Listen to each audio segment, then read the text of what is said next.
Graças te damos, Senhor. Você pode pegar a sua Bíblia mais uma vez, irmão, aproveitar que você está em pé. Louvado seja o Senhor. Evangelho escreveu Lucas, bem do ladinho do texto que nós lemos. Aleluia, Jesus.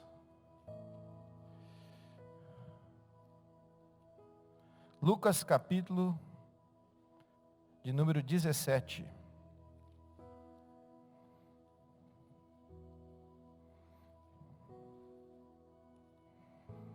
Deus é bom, todo o tempo.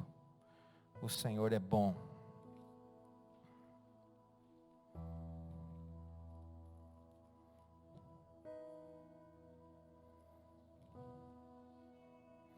Capítulo 17, versículo de número 25.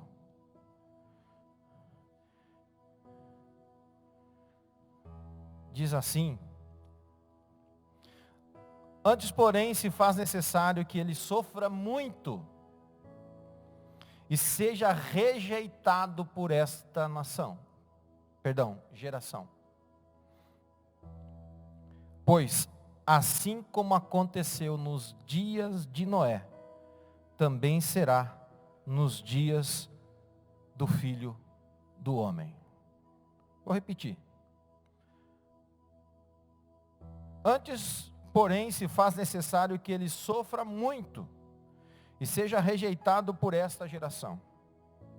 Pois assim como foi nos dias de Noé, também será nos dias do Filho do Homem. Amém, Jesus. Feche os teus olhos, reclina a tua fronte mais uma vez, oramos ao Senhor, eterno Deus, Pai que está nos céus. Muito obrigado, Senhor, pela oportunidade de estarmos mais um domingo em tua casa, Senhor. E rogamos, Senhor, que a revelação, Senhor, o entendimento, a graça, ela possa vir sobre as nossas vidas, Senhor, e os nossos ouvidos estejam atentos, Senhor, ao teu falar, Senhor, ao teu ensinar, Senhor, ao teu ministrar, Senhor. Queremos te agradecer, Senhor, pela vida de cada irmão e cada irmã, em nome do Senhor Jesus. Amém e amém, Jesus. Amém, irmãos? Amém? Podeis assentar. Antes de a gente entrar definitivamente na palavra do Senhor, eu quero rogar de todo o coração, todo o meu coração, você que está assistindo a transmissão, por favor, irmão, você não pode marcar a sua presença aqui na igreja e não vir no culto. Amém? Por quê? Nós tivemos uma fila de espera de 15 pessoas para estar no culto hoje. 15 pessoas esperaram para estar sentadas aqui no culto hoje e não puderam. E eu tenho 10 irmãos que faltaram. Isso não pode acontecer, meu irmão. Amém? Você que está aqui me ajuda com isso? Por favor. Então 15 irmãos deixaram de vir à igreja, sendo que 10 irmãos não vieram e não cancelaram. Então isso não pode acontecer, meu irmão. Então eu peço encarecidamente que você que marcou, cumpra e esteja aqui conosco. Ou se com um prazo pelo menos 2 dias, você tem que se organizar. Agora é um tempo que a gente tem que se organizar, irmãos. Eu não posso deixar as coisas para cima da hora. Então, se você não vai estar no culto, marcou o culto, você precisa ligar. Você não vai conseguir desmarcar lá no aplicativo. Você precisa ligar, aqui para o celular da igreja e desmarcar. Se você marcou o culto para o domingo, não vai estar, tem que desmarcar na sexta-feira, meus irmãos. Para que dê oportunidade ainda na sexta, no sábado e até mesmo no domingo, os irmãos que querem estar conosco marquem a presença. Quem entendeu, diga amém. Você que está em casa, entendeu? Amém? Domingo que vem, irmãos, deixa eu ver aqui o dia certinho, se não me trai memória, é 21. 20? Cai no domingo mesmo? Nós sempre fazemos aquele culto tradicional. Esse ano nós não vamos ter o culto tradicional. Estaria conosco o irmão Gesiel, esse ano não vai estar conosco, já falamos com ele, já tínhamos marcado desde o ano passado, para nós fazermos aqui toda uma festividade. Esse, não nós temos condições, mas todos os irmãos que quiserem no domingo que vem estar pilchado no culto, venham pilchados, amém? Aí, se você quiser fazer uma foto pilchado, faz uma foto pilchado, não tem problema, você com a sua esposa, sua noiva, a família que vive junto, amém? Que vai estar aqui no culto, amém? Nós vamos fazer fotos na semana que vem, pelo menos para ficar de lembrança do 20 de setembro. Então, os irmãos que desejarem, venham pilchados no culto, amém? Esse ano não vamos poder fazer, né, o nosso 20 de setembro, como sempre fazemos, mas pelo menos vamos estar aqui nos alegrando no Senhor, por mais um ano que o Senhor tem nos dado. Amém? No 20 de setembro. Do nosso querido povo gaúcho aqui do Rio Grande do Sul. Amém? Já está aqui as cores do nosso Rio Grande. Amém? Lembrando aí a nossa tradição. E nós louvamos ao Senhor por morar nessa terra, por fazermos parte dessa terra. Amém? Maravilhoso é o Senhor Jesus. Irmãos, eu gostaria de nessa noite compartilhar com os irmãos uma reflexão que o Senhor tem colocado no meu coração, me incomodando, né, pela manhã já, e já venho aí durante essa semana também, rogando ao Senhor, né, o que estaríamos ministrando nesse domingo. Domingo passado tivemos aqui todas as Santas Ceias, e tivemos aqui várias palavras, né, foram maravilhosas, e levando a essa reflexão de uma vida com Deus, um andar com Deus. Quando você pega esse texto do evangelista Lucas, Lucas é um médico grego. Interessante, irmãos, que Deus, escreva uma coisa na tábua no seu coração. Deus não faz nada por acaso. Não escreva uma coisa, irmão. Ah, mas ocorreu por causa disso. Não, Deus por presciência. O que é presciência, pastor? Deus que sabe todas as coisas de modo antecipado. Até mesmo o dia mau. Pastor, então nós não temos livre-arbítrio? Temos. Deus age juntamente. Isso é uma coisa que o filósofo não consegue entender. Como é que você consegue servir um Deus que sabe todas as coisas, que planeja todas as coisas e ainda consegue interagir com o livre-arbítrio do homem? Então, irmãos, você pensa comigo, irmãos, para que o evangelho chegasse, Deus preparou todo mundo para que o evangelho chegasse a todos os cantos da terra. Você sabe, antes que Jesus nascesse, Deus levantou um grande imperador, macedônico, um jovem, que teve uma vida intensa, morreu aos 33 anos de febre amarela, mas conquistou o mundo inteiro. Para você ter uma ideia, irmãos, para não dizer que ele não conquistou todos os povos, faltou um pouquinho da China para ele conquistar. Ou seja, ele sai da Macedônia, berço grego, ele é criado na filosofia de Aristóteles, na língua grega, tem todo o conhecimento do mundo, e ele tinha uma política, diferentemente dos conquistadores anteriores que ele, de conquistar os povos, mas não subjugá-los, levá-los através de acordos, amizades. Então ele levava a cultura, e sabe o que aconteceu? Ele levou a língua grega para o mundo inteiro. Olha o que Deus começa a fazer. Deus começa a preparar o mundo inteiro para que todos consigam ouvir o quê? Não. Você está conseguindo captar aí o que o pastor está falando?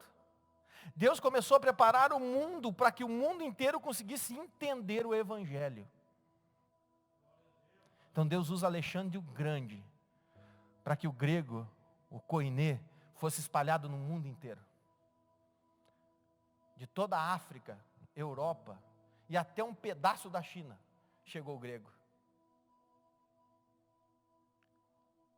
Passado algum tempo, cai, Alexandre morre. O império de Alexandre é dividido em 4. Mas a sua influência, a sua cultura prossegue e nasce lá numa cidade chamada Roma. Um menino chamado Júlio César. E Júlio César tem uma visão. Eu vou levantar um império tão grande quanto o de Alexandre. Ele não conseguiu. Mas, irmãos, aquele menino, ele teve uma visão que nenhum imperador teve. Qual foi, pastor? Foi o império que lançou as estruturas do mundo. Colocou estradas de uma ponta ao outro do império. Fez aquedutos, grandes coliseus, preparou e pavimentou estradas seguras, navegação segura. Foi a primeira vez na história que a navegação, ou seja, o mar Mediterrâneo se transformou em um lugar seguro para navegar. O que Deus estava fazendo? Preparando a estrada para que o Evangelho chegasse a todo ponto do Império Romano. É tão verdade que o Evangelho ele não é escrito em hebraico e nem em aramaico, ele é escrito em grego.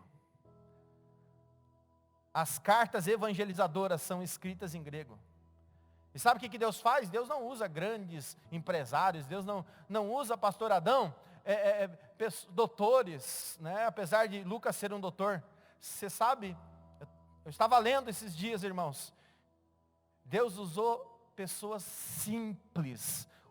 A gente pensa assim, Paulo foi o maior evangelizador do mundo. Ele pode ter fundado muitas igrejas, irmãos. Mas quem mais levou o evangelho foi simples comerciantes, que se convertiam a Jesus, através da mensagem, sim, dos apóstolos, dos discípulos, e por onde eles iam nessas estradas romanas, negociando, vendendo, padeiros, pedreiros, esses se convertiam ao Senhor Jesus e eles transitavam por todo o império. E sabe o que eles faziam? Eles levavam as boas novas de salvação. Até o ponto que Lucas se converte. Um grego. Escreve essa biografia de Jesus Cristo. Atos dos Apóstolos, a história da igreja e suas obras. Se transforma num dos discípulos importantíssimos na vida do apóstolo Paulo. E eu tento imaginar ele batendo um papo e conversando. Ele é um biógrafo, ou seja, quer dizer que ele foi pesquisar, andou por lugares que foram necessários para que ele pudesse escrever sobre o assunto.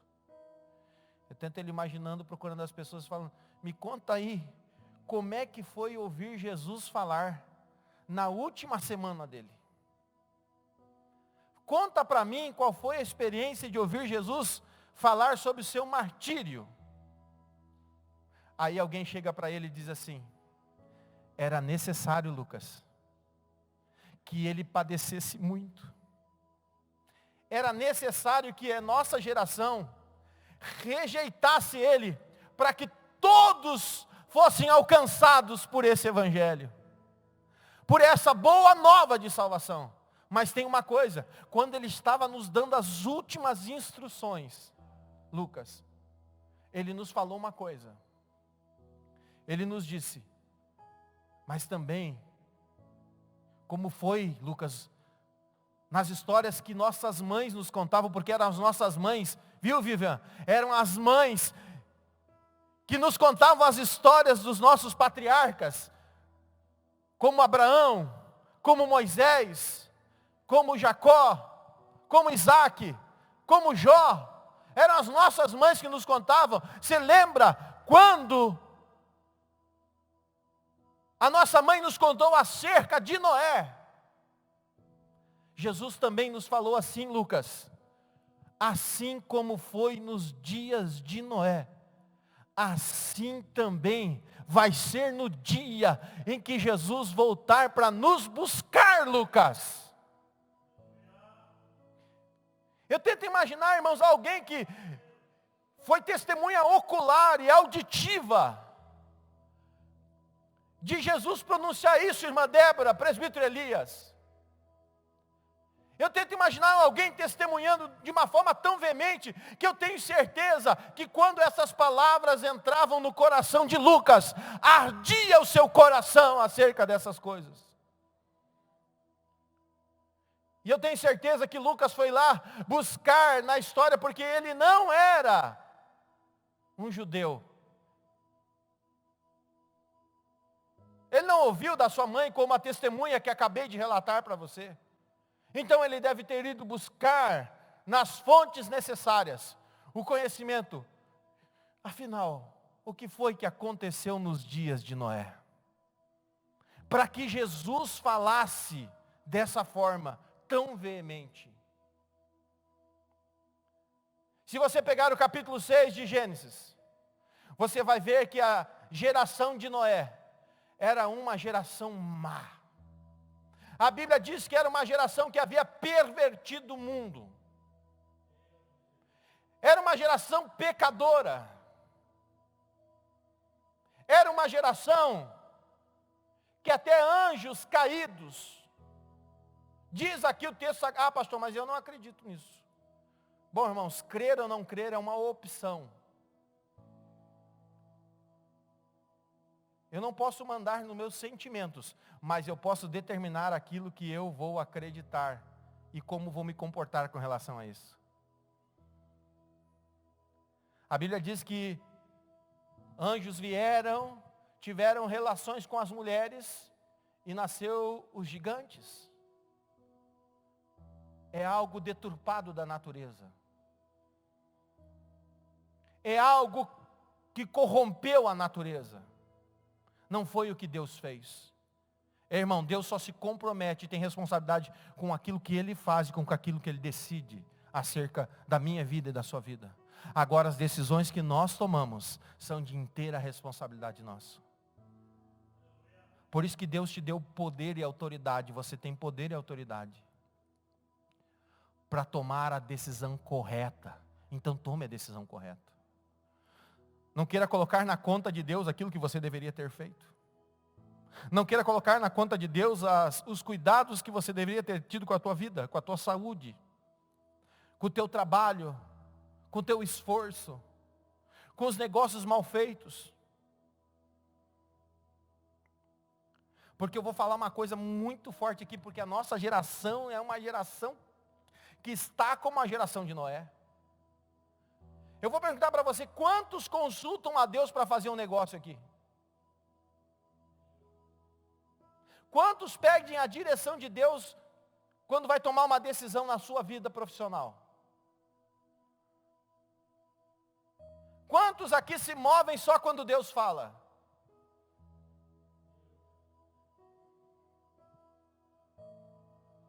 É forte isso, pastor? É, irmão, é forte. E depois nós temos os nossos fracassos, as nossas frustrações, as nossas ansiedades, e nós dizemos, por que Deus não foi comigo? Por que a mão de Deus não esteve estendida sobre mim?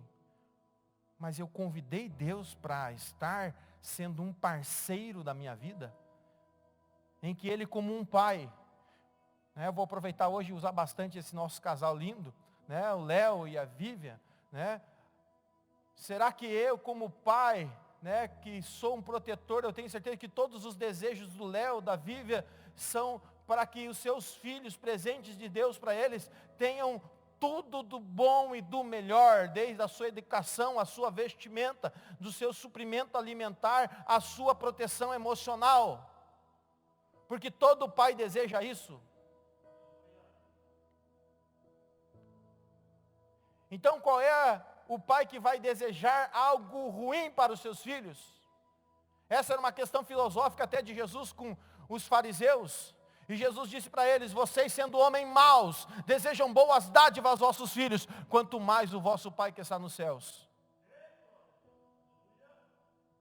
Mas se eu quero ser abençoado como um filho, eu tenho que me comportar como um filho. Então se eu quero que Deus me abençoe como um pai, então eu tenho que me comportar como um filho de Deus. E qual é o segredo? Eu estou até aqui fazendo um link um pouco fora da mensagem, mas o Espírito Santo está me conduzindo a isso. Então eu creio que Deus quer falar isso ao coração de você. Se você quer ter uma relação de filho com Deus, e poder dizer, Deus é meu pai, então você precisa ser um filho como Jesus foi. Qual foi o exemplo de filho de Jesus? Pai, não seja feita a minha vontade. Vou repetir. Pai, não seja feita a minha vontade. Será que ali era um adolescente falando com seu pai? Será que Alessandro era um menino de 7 anos que estava conversando com seu pai? Que, eu ainda tenho a minha pequena lá e eu sou o herói da vida dela. Coisa boa. Eu vou aproveitar isso ao máximo. E eu vou trabalhar na cabeça dela para que ela passe até a velhice minha me chamando de herói. Porque a minha filha vai se comportar, o meu filho vai se comportar da maneira que eu ensinar ele a se comportar.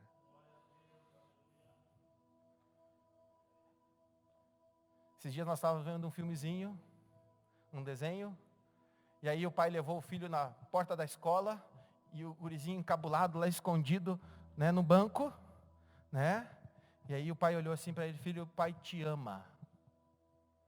Ele disse: tá pai, tá pai. Aí ele abriu a porta, saiu, e ele está subindo a escada da escola, e o pai tocou-lhe a mão na buzina. E a escola inteira virou para o menino, e ele falou assim para o filho: e aí filho, você não vai me dizer nada? Vamos, diga aí. Senão eu não vou embora. Ele disse: tá pai, eu te amo pai. Aleluia, Jesus. Será que Jesus era um menino presbítero Avelino de 2 anos, 5 anos? Não, Jesus era um homem que estava encerrando o seu ministério com 33 anos. Um homem formado.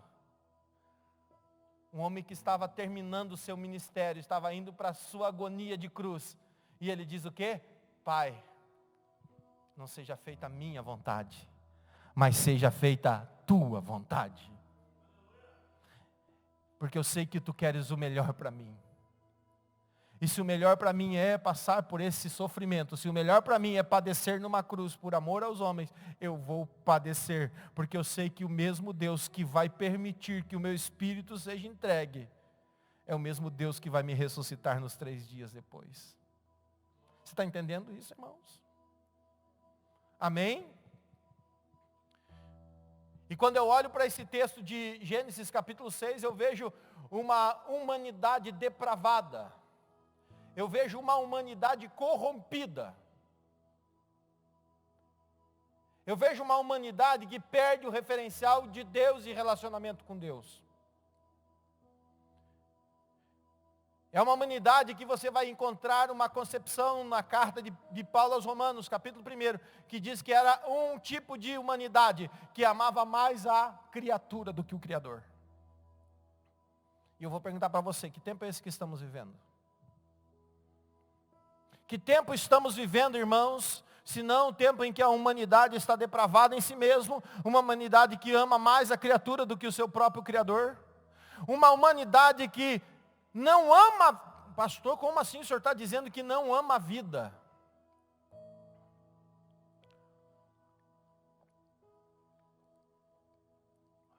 Não. Uma humanidade que discute o aborto aos 9 meses de gestação não é uma humanidade que ama a vida. Pastor, isso é fake news, eu vi na internet, está lá no site. Não, irmão. Não vão contar a notícia da maneira correta para você. Sim, na França, foi aprovado na Câmara dos seus deputados, como nós temos aqui a Câmara dos Deputados, ainda não está em vigor, não se transformou em lei, mas já passou pela Câmara dos Deputados francês, o aborto, que é a nova lei da bioética francesa, que uma mãe pode sim, sem ela ter que justificar, aos 9 meses de gestação, ela abortar a criança. Passou na Câmara francesa. Tem que ir para o Senado, que nem aqui, tem que ser aprovado nas 2 casas lá. Aprovaram na primeira casa. E eu estava vendo um pastor de São Paulo, da Igreja Batista Palavra Vida. Fez um evento em São Paulo, meio curioso, né, falando sobre os últimos tempos. E ele estava falando que na França agora está se discutindo, irmãos, que humanidade é essa que ama a vida? Que está discutindo que agora a mulher não só pode abortar aos 9 meses, e sem dar nenhum tipo de satisfação à criança. Não tem que dar satisfação à sociedade, não tem que dar satisfação às outras pessoas, mas satisfação àquela vida. Então agora se discute que o médico pode tirar a criança, a mãe pode olhar a criança, e se a criança tiver algum defeito, então ela pode ser morta. Então é assassinato agora. Você já pensou que ser humano é esse que nós estamos convivendo nos nossos dias? Fora o ativismo exacerbado sobre ideologia de gênero. Pastor, até hoje eu não entendi que negócio é esse. É que o ativismo, irmãos, LGBT, agora tem mais trocentas siglas, né? E cada um seja o que quiser na sua vida. Eu já dizia isso numa aula de Direito Constitucional em 2010. Cada um pode escolher, porque naquele ano o Conselho Federal de Psicologia havia emitido um parecer dizendo que a homossexualidade é comportamental. Pastor, você vai tomar pau nessa live. Não, irmãos, cada um pode ser o que quiser. Eu não estou aqui restringindo o seu comportamento que você quer ser. Mas como não consegue-se mais dizer que a pessoa nasce com esse comportamento, então agora nós vamos adotar a filosofia da ideologia de gênero. Ou seja, até que a criança se decida. Você já pensou numa coisa dessa? Que mundo é esse que nós estamos vivendo? A criança que se decida se ela quer ser homem ou se ela quer ser mulher. Então, nós estamos vivendo tempos muito difíceis. Nós estamos vivendo um grau, irmãos, de corrupção no mundo, não é só no Brasil. As pessoas acham que o problema da corrupção é brasileiro. Não, não é brasileiro, irmãos. Até os países com taxa de menor corrupção no mundo têm corrupção. Onde há o detrimento do público, do coletivo. No Brasil, irmãos, a pandemia revelou mais esquemas de corrupção. De dinheiro desviado da saúde pública, na casa de secretários de saúde. Que tempo é esse, pastor? Assim como foi nos dias de Noé, assim será também nos dias da vinda do Filho do Homem. Aonde não importa o todo, importa o indivíduo.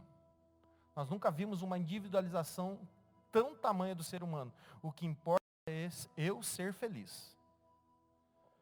O que importa é a minha felicidade. Então, se a minha felicidade é desmanchar um casamento de 20 anos, porque eu tive uma atração sexual por uma mulher mais nova, então eu, em nome dessa minha pseudo-felicidade, eu tenho direito de desmanchar o casamento de 20 anos. Eu não preciso lutar mais por esse casamento. Eu preciso é ser feliz. Não importa se eu tenho filhos na relação, não importa se eu tenho, um compromisso de jura diante do Senhor, diante do ministro, diante da igreja, e eu fiz votos de fidelidade. Não importa, o que importa é que eu seja feliz. É a felicidade do indivíduo. Só que se eu olho para a Bíblia, irmão, o único jeito de eu ser feliz é eu fazendo o meu próximo feliz. Se eu pegar a Bíblia Sagrada, eu só consigo ser feliz se eu fizer o meu próximo feliz. Eu só consigo ser perdoado se eu perdoar o meu próximo. Então, que felicidade é essa? Que amor é esse? Que vida é essa do ser humano?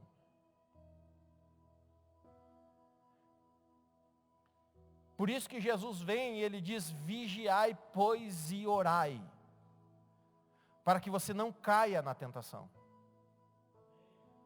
Vigiai, pois, orai, e estejais firmes, consolando e confortando-vos uns aos outros no Senhor. Fortalecei-vos, pois, no Senhor.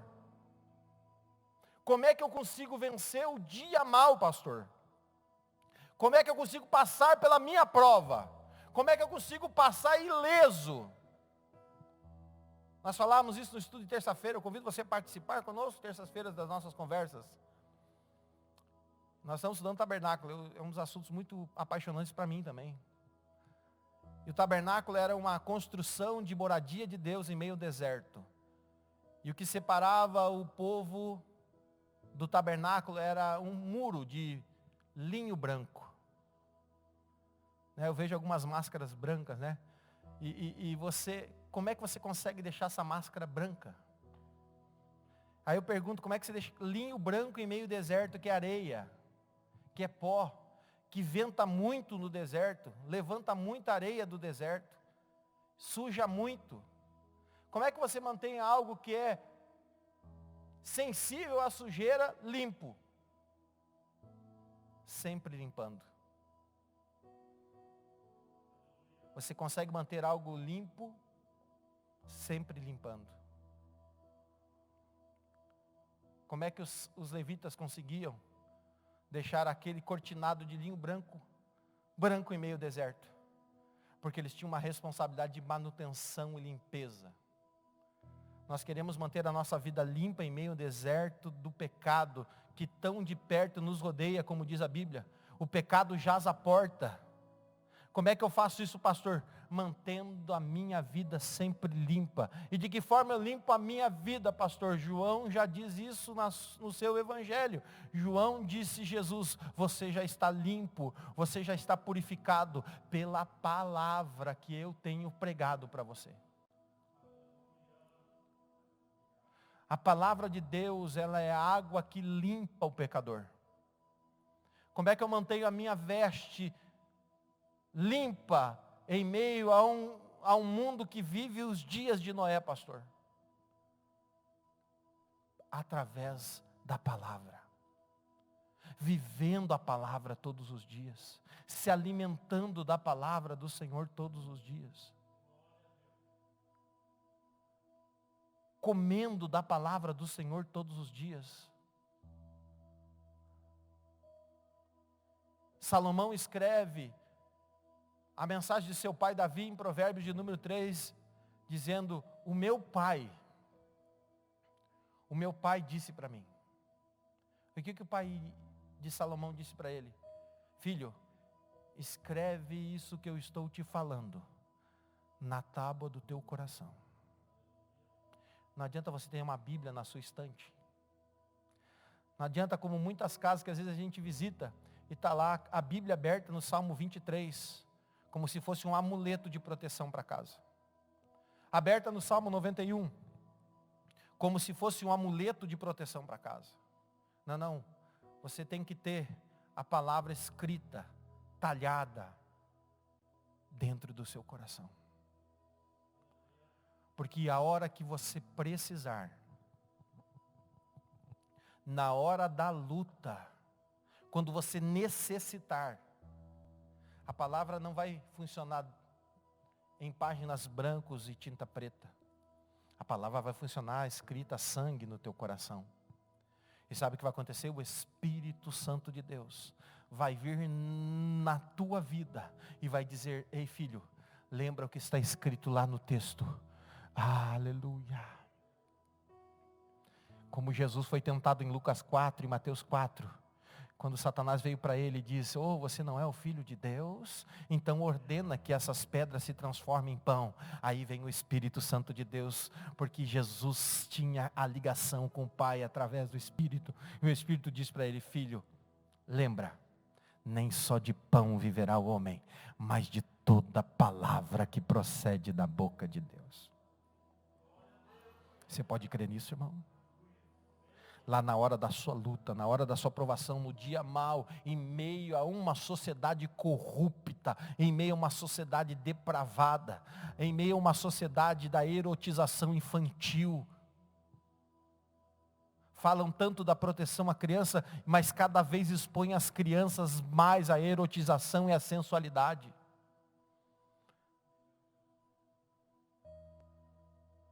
Como é que eu venço essas coisas, pastor? Através da ação do Espírito Santo na sua vida. Sabe quando o diabo colocar alguma coisa impura diante dos teus olhos, o Espírito Santo vai te lembrar que está escrito lá em Deuteronômio: filho, não coloque coisas imundas diante dos teus olhos. E você vai desviar os teus olhos. Ou quando o diabo vier tentar você, o Espírito Santo que está dentro da sua vida vai levar você lá da palavra que está em Efésios: pois resisti ao diabo e ele fugirá de vós. Irmão, crente não consegue vencer sem palavra. Crente não consegue estar preparado se não for pela palavra. Como é que eu vou conseguir ser como a garça?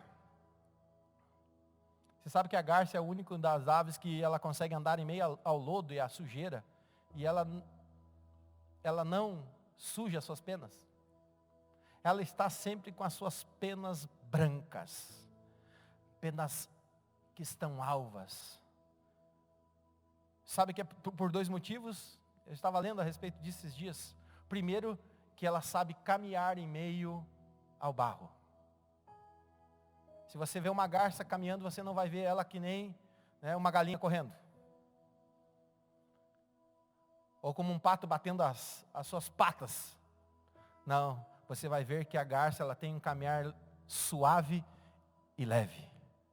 Então ela levanta a sua pata. E ela, antes de pisar na lama, ela encosta e afunda o seu pé. Para quê? Para que a lama não respingue. A segunda coisa, na penagem da garça, ela tem um óleo, que é quase impermeável, como se fosse uma proteção.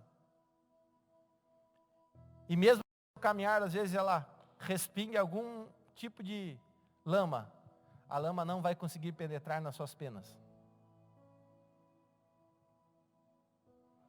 Se você não entendeu o que eu quis falar para você até agora, meu irmão, você precisa conversar urgente com Deus. A Bíblia diz que nós fomos selados pelo Espírito Santo, irmão. Você tem um selo de Deus na sua vida. E o diabo ele tem que enxergar esse selo de Deus na sua vida. O pecado pode até querer respingar em você, mas se você tem o Espírito Santo te lembra a palavra que você aprendeu. Isso é um escudo. Oh, aleluia. Lembra lá de Efésios capítulo 6? Oh, levantando pois o escudo da fé. Oh, o que diz lá, meu irmão? Para que possais resistir. Ei, rabaço de Cássia. Sabe por que muito crente não consegue resistir? Porque muito crente tem se entregado, porque muito crente tem desistido da sua fé, porque ele não tem a armadura de Deus na sua vida. Como é que eu consigo suportar o dia mau? Como é que eu consigo suportar as lutas? Como é que eu consigo suportar as ansiedades? Se quando eu preciso estar revestido, eu estou despido. Se você tem o escudo da fé, a espada da palavra, a Bíblia diz que você vai ter que ter o escudo da fé para poder resistir os dardos inflamáveis. Irmão, não é qualquer lutinha não, é luta mesmo. É algo ferrenho. O diabo, vosso adversário, ele não descansa, ele não dormita. A Bíblia diz que ele está em Pedro como um leão que ruge, que brama ao derredor, buscando a quem possa tragar. Não brinque com o diabo. Ele não brinca de ser o diabo. Muita gente brinca de ser crente, de ser cristão, de ser filho de Deus. Mas o diabo nunca cessa de ser o diabo. De ser o acusador, de ser o inimigo das nossas almas. Satanás original quer dizer adversário. E ele é um adversário, irmãos, que conhece muito bem a Bíblia. A Bíblia diz que os demônios, eles conhecem a palavra, creem. Como assim, pastor? Os demônios creem na Bíblia? Creem na Bíblia. E a Bíblia diz que eles até estremecem. Ou seja, eles conhecem a Bíblia.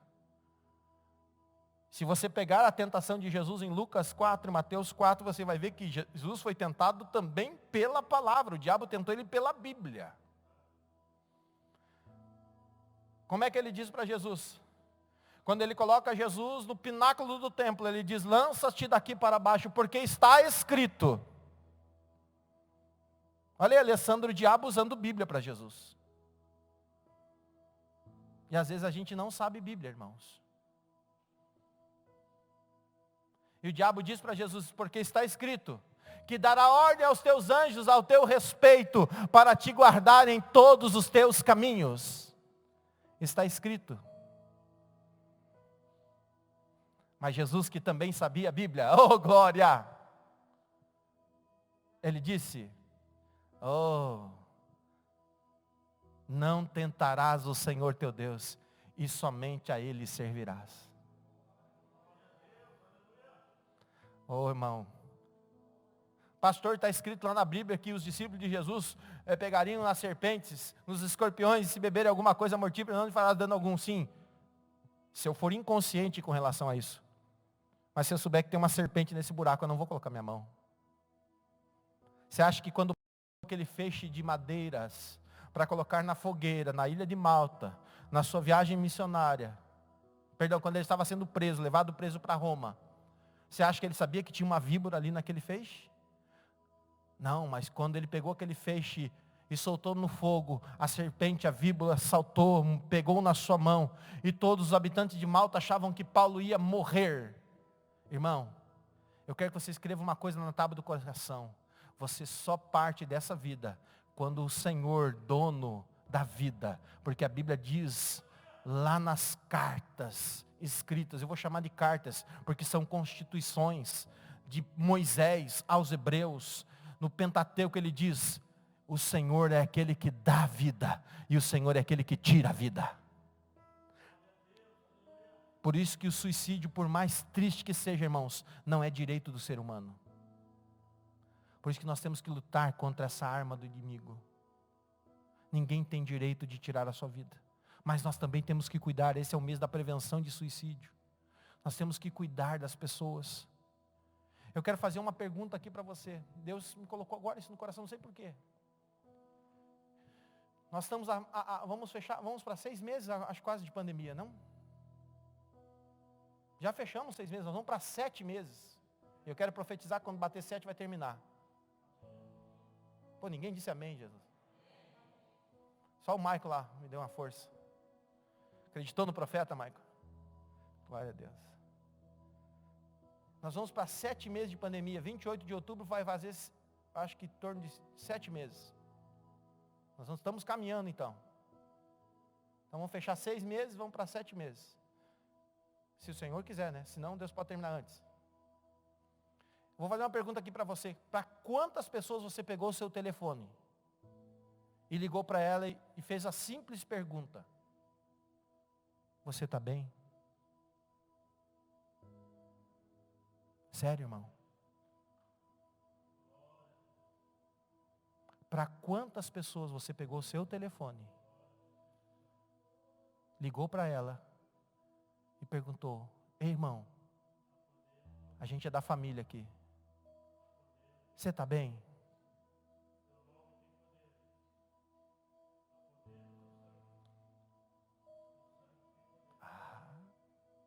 Quem está entendendo? Faça isso hoje, irmão. Deixa nem para amanhã. Chega em casa, pega o telefone. Aproveita que hoje tudo é bônus, né, irmão? Todo mundo paga uma taxinha aí no celular. Pode ligar ilimitadamente. Pode ficar 2 horas no telefone. Eu não consigo, confesso que eu não consigo. Mas pode ficar 2 horas se quiser no telefone. Liga para pelo menos umas 5 pessoas hoje. Parentes, amigos, irmãos da igreja, irmãos de fé. E pergunta: irmão, você está bem? Nós estamos vivendo tempos muito difíceis, irmãos, como foi nos dias de Noé. Assim será na vinda do Filho do Homem. E a Bíblia diz: e por se multiplicar a iniquidade. O que a gente está vendo nos nossos dias? É uma multiplicação da iniquidade terrível. É uma multiplicação exacerbada de transformar a verdade em mentira e a mentira em verdade. Romanos capítulo 1. E os homens pegaram a verdade de Deus e a transformaram em mentira. O que se chama isso? Perversão. Pegando as coisas que não são naturais e as pervertendo. Pastor, como é que eu consigo ficar fortalecido nesse tempo? Como é que eu consigo vencer essas coisas? Você vai conseguir vencer, como Moisés falou. Sabe quando Moisés conversou com Deus? E Deus disse para ele: vai lá no Egito e diz para o faraó É como, irmão, Deus chegar para mim e dizer assim, ó, vai lá no Trump. Vai lá no presidente Donald Trump. É o presidente da nação mais poderosa do mundo. E diz para ele, deixa meu povo ir. Se Deus falasse isso para você, meu irmão, você teria coragem? Quem conhece o Roberto Carlos aqui? Ninguém conhece, né? Os crentes não vê televisão, nunca viram o especial aquele do Roberto Carlos na TV, né? Não, crente não assiste, nem tem televisão, né, irmãos?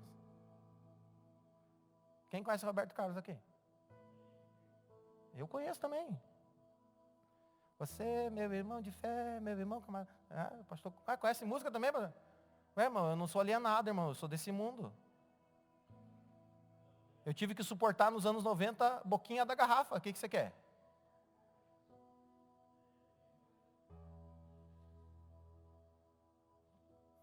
Ou você não, né?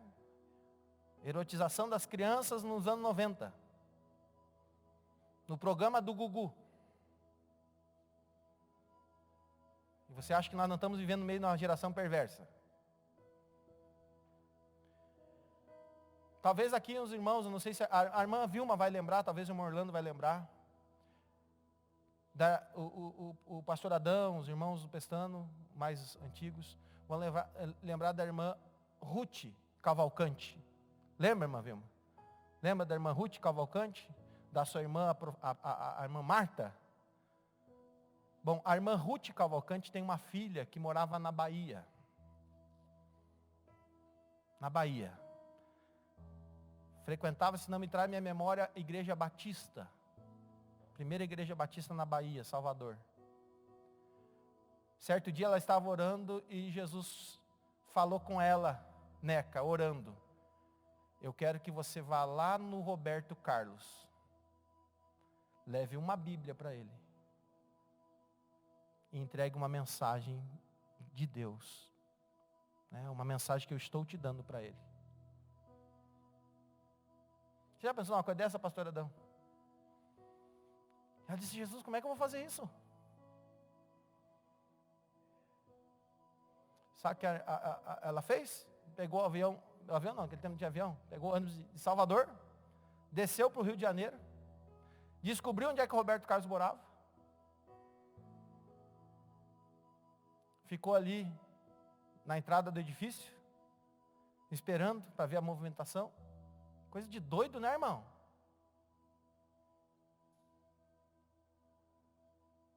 Aí, né, ficou ali aguardando. Daqui a um pouco passa a limusine do Roberto Carlos. Ela viu ele dentro do carro. Quando ele entra na garagem, ela pega e entra de trás do carro, Nelci. Nisso desceram, né, os seguranças já foram para cima dela.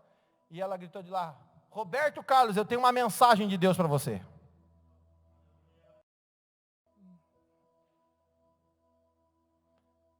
O Roberto Carlos mandou soltar ela. Subiu no apartamento dele. Ela entregou a Bíblia para ele. E entregou uma palavra profética para ele. E aí, irmão, será que você teria coragem de fazer isso? O Paulo eu sei que tem coragem, irmão. Uma vez Deus mandou ele entregar um recado para um pastor aqui na cidade de Pelotas. Ele foi lá, deu um jeito. Vou testemunhar aqui, Paulinho. A glória é para Jesus. Eu sei que teu coração é bom. Tu não vai te glorificar com isso aí, não. Tu vai dar a glória para ele. Foi lá numa festa, infiltrado na festa. Deu um jeito de subir lá em cima do púlpito. Chegou para o pastor e pá. Eu pediria muita graça de Deus fazer isso, viu, irmão? Quem está entendendo? Aí, para encerrar a mensagem dessa noite, eu pergunto a você. Se ouvir Deus, obedecer Deus, para vencer o tempo que nós estamos vivendo, para estarmos preparados para o dia do Senhor, irmão, requer trabalho seu. Ninguém conquista o reino dos céus sem trabalho, sem força. A Escritura Sagrada diz: o reino dos céus é conquistado à força. Então eu digo para você que está em casa, você que está aqui na igreja, de uma forma mórbida, inerte, parada, sem frutos, você não vai alcançar o reino dos céus. E se você está ouvindo outro evangelho, que não diga para você que você tem que se esforçar, é um evangelho que está apenas massageando o seu ego, o humanismo que existe dentro de você. Nós temos um evangelho hoje humanista. Um evangelho que busca agradar a nossa vida.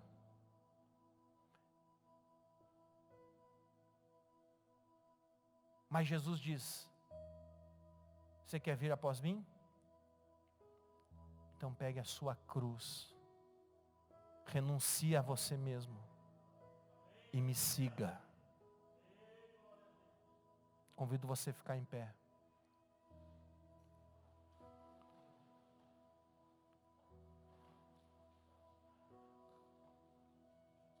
Eu gostaria de nessa noite dizer para você assim: irmão, vai melhorar tudo. Se for da vontade de Deus que nós tenhamos aí num tempo de prosperidade, de melhora emocional, psicológica, de fé. Você sabe que antes do Evangelho chegar a todos os recantos da terra, Deus lançou mão de uma estratégia. Que eu tenho certeza que se nós vivêssemos no tempo dos discípulos, nós íamos odiar, irmãos. E Jesus falou assim, ó: porque você me ama, você vai ser odiado. E você vai ser perseguido. Os discípulos estavam todos acomodados em Jerusalém. É bom ficar em Jerusalém, é ou não, irmãos? Aí sabe o que Deus faz? Levanta uma perseguição dos judeus aos crentes em Jesus. E eles são esparramados. Mas eles ficaram ali naquela região, na cercania.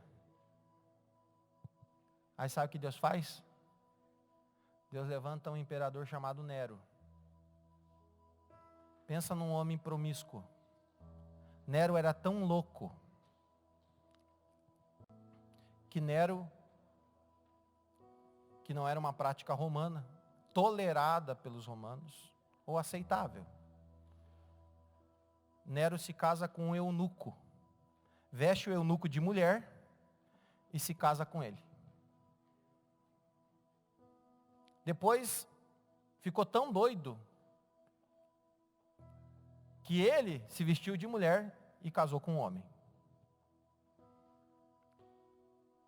Alguns dizem, outros não existe uma comprovação, mas a lenda diz que Nero colocou fogo em Roma. Não há uma comprovação histórica acerca disso. A precariedade da cidade de Roma era muito grande, era uma cidade enorme. Só para você ter uma ideia, havia mais de 14 departamentos na cidade de Roma, como se fossem bairros gigantescos. Muita dificuldade, os prédios precários. O apogeu de Júlio César já não era a realidade. O povo passava fome. Por isso que vem aquela história, você tem que dar para o povo, para que o povo não grite, duas coisas. Isso vem de Roma: circo e pão. Não sei se você já ouviu essa expressão.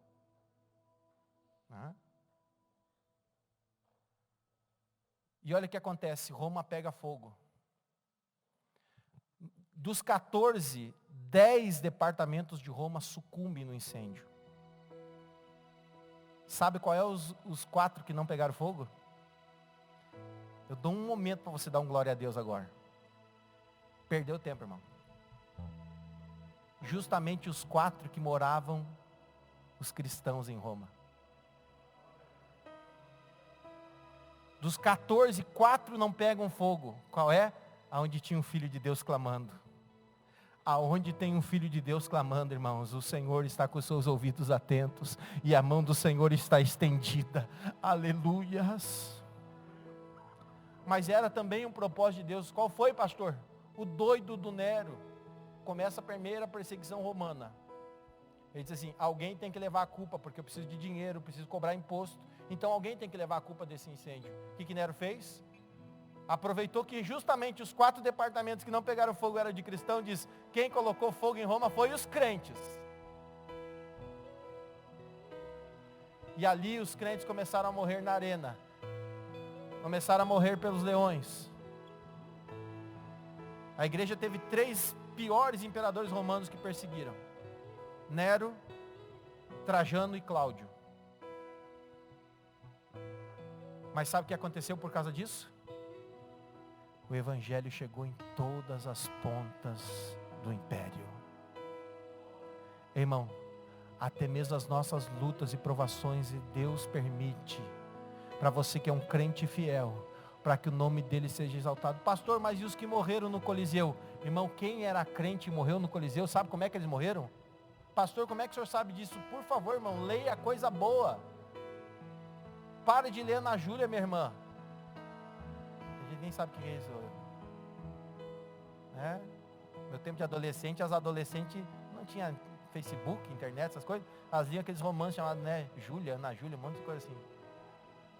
Eu sou dos antigos, meu irmão. Eu sou um guri novo, mas eu sou vivido. Quem está entendendo, diga amém. Tem um livro maravilhoso chamado As Catatumbas de Roma. Ali você vai ver crentes, irmãos. Tem uma família de cristãos que Nero coloca ali no seu espetáculo diário de circo e pão para o povo.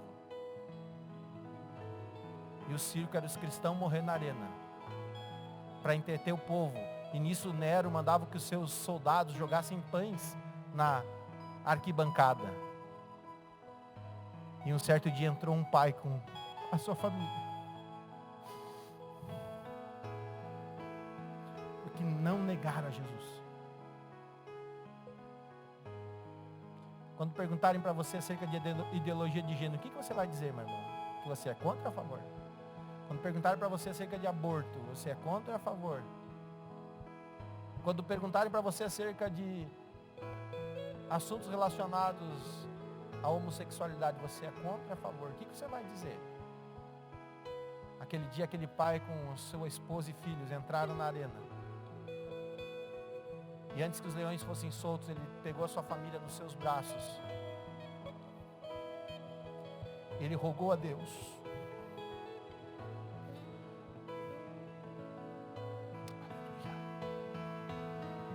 Dizendo, Senhor, nós não negamos o teu nome. Não permita que a minha família veja a morte. Pastor Adão, quando ele terminou de orar, o Senhor enviou um sono sobre a sua família. A sua família adormeceu nos seus braços.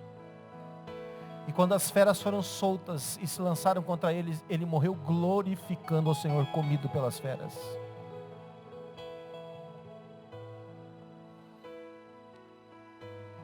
Policarpo, no 2º século, quando ele foi preso pelos soldados romanos, na perseguição, se não me trai a memória, de Cláudio. Policarpo pediu aos soldados romanos que ele desse 1 hora para orar ao Senhor. Ele orou ao Senhor agradecendo pelos anos que ele havia dado. Ele dizia, como negarei ao Senhor se ele tem 83, se não a memória não está equivocada, eu tenho 83 anos de vida e o Senhor tem sido bom para mim todos esses anos. Como eu, no final, renunciaria o seu nome?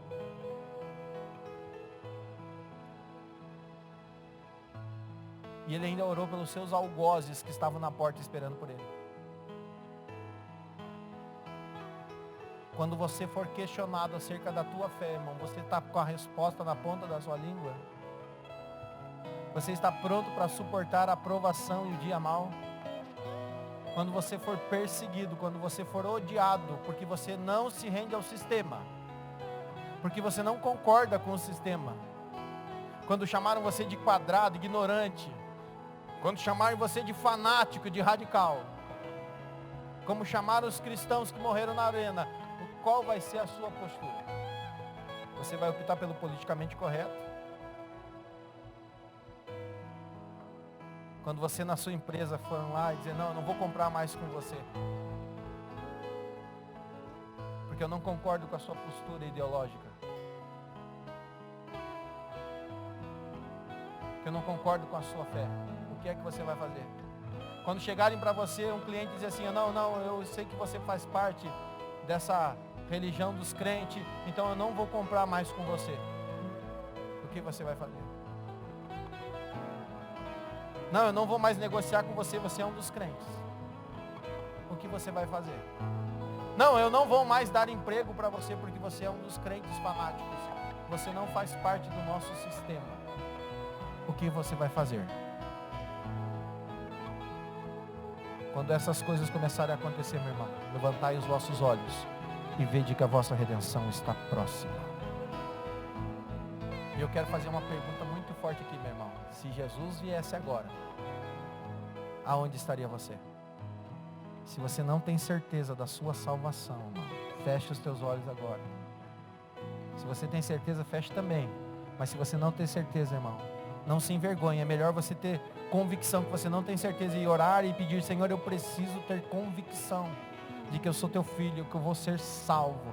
Eu quero continuar caminhando rumo ao projeto de salvação de Deus, pelo prêmio da soberana vocação de Deus que está em Cristo Jesus, que é a salvação, o rapto, o resgate, ou descansar no Senhor das minhas obras e esperar o grande e glorioso dia em que o Senhor, oh aleluias, descer do céu ao soar da última trombeta de Deus, e aqueles que dormem em Cristo ressuscitarão primeiro, conforme Tessalonicenses capítulo 4, e nós os que tivermos vivos seremos arrebatados. Coríntios capítulo 15 também vai falar a respeito disto, que nós vamos ser raptados por Deus. Pastor, eu não tenho certeza disso. Você que está em casa, você não tem certeza disso, por favor, feche os olhos, eu quero orar por você. Põe a mão sobre o seu coração nesse instante, eu quero orar por você. Eu quero que você suba comigo com Jesus, meu irmão. Eu quero que você vá para o céu comigo com Jesus, porque vai ser triste aqui nestes dias, quando o Espírito Santo apresentar a noiva do Cordeiro, o presbítero Hélio, ao Senhor da glória. Agora não é mais o Cordeiro, mas agora é o leão da tribo de Judá. Agora não é mais o advogado fiel, agora é o noivo que vem buscar a noiva, e ele se tornará juiz das nações, e ele as regerá com uma vara de ferro que sai da sua boca, que é a sua palavra, aleluia. Agora ele não vem mais como salvador da humanidade, agora ele vem como resgatador da sua noiva, para tirar ela daqui, para arrebatar a sua noiva daqui, aleluia. Você tem que estar pronto, meu irmão, você tem que estar preparado, meu irmão, porque a Bíblia diz, ai das grávidas naquele tempo, oh, porque um será tomado e outro será deixado, dois estarão no campo, um será tomado, outro será deixado, dois estarão moendo na moedura, oh, um será tomado, outro será deixado. Assim será a vinda do Senhor, como um ladrão, porque se o dono da casa soubesse o dia que viria o ladrão, ele pois não dormiria, ele vigiaria. Por isso, vigiai e orai, porque não sabeis a hora que há de vir o vosso Senhor. Aleluia. Diga para o Senhor nessa noite, Senhor, eu quero estar pronto. Oh, diga para o Espírito Santo, eu tenho uma boa, excelente, maravilhosa notícia para você nesse encerramento. Assim como Eliezer foi o ataviador da vida de Raquel para entregar a Isaac, assim também o Espírito de Deus, enviado por Deus através de Jesus, ele é o ataviador da noiva. Então, se você não se sente preparado, se você não se sente pronto, comece a dizer, Espírito Santo, me prepara, Espírito Santo, me prepara, Espírito Santo, me prepara, Espírito Santo, me prepara.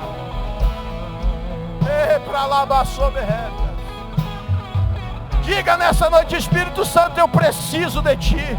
Vem preparar minha vida, vem sobre mim, me convence do meu pecado, me convence do juízo de Deus, me convence da morte, Espírito Santo. Eu quero estar preparado, Espírito Santo, eu quero estar pronto, porque eu quero ouvir o soar da trombeta de Deus, eu quero ouvir o noivo chamar a noiva, eu quero ser arrebatado naquele dia. Eu não quero estar aqui, Senhor, no Teu juízo contra esta terra, eu não quero estar aqui, Senhor, naquele dia no juízo contra os pecadores. Senhor, nós estamos encerrando esse culto, intercedendo por todos aqueles que desejam ser salvos. Senhor, já não é mais apenas uma mensagem de arrependimento, mas é uma mensagem para a preparação dos crentes. Porque o Evangelho tem sido pregado, o Evangelho nunca foi tão anunciado como nos nossos tempos. A internet não levou tanto a todos os cantos da nossa terra a palavra de Deus como tem levado nos nossos dias. Onde não chegou a televisão, meu irmão, tem chegado um celular, tem chegado um tablet, tem chegado uma mensagem do Facebook, tem chegado uma mensagem de WhatsApp, tem chegado uma mensagem de Twitter, tem chegado uma mensagem de Instagram. Nunca se pregou tanto a respeito do reino de Deus, tanto para a salvação, quanto para a condenação, quanto nos nossos dias. Nunca vimos tantos falsos profetas como nos nossos dias. Então é chegado o reino dos céus. Oh, aleluia. Prepara-te, ó igreja, para subir. Prepara-te, meu irmão, para subir. Senhor, eu abençoo os meus irmãos, e eu rogo, Espírito Santo, que tu desperte a noiva.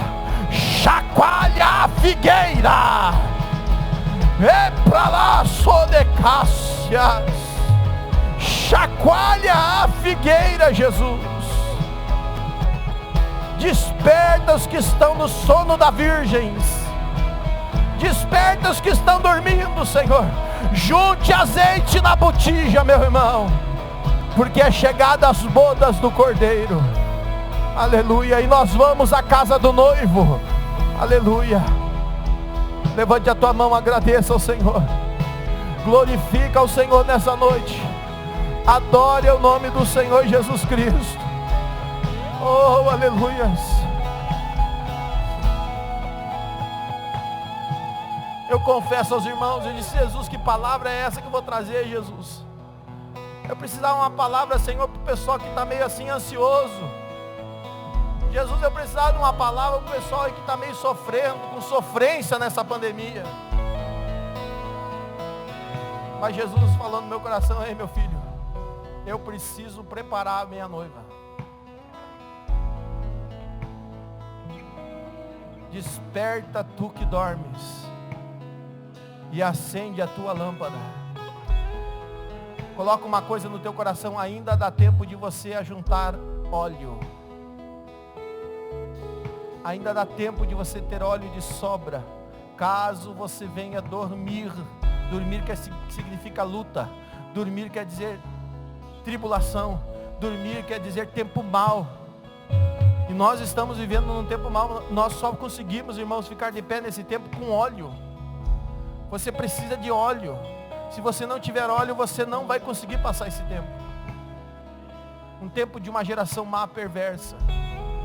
Que Deus te abençoe, meu irmão.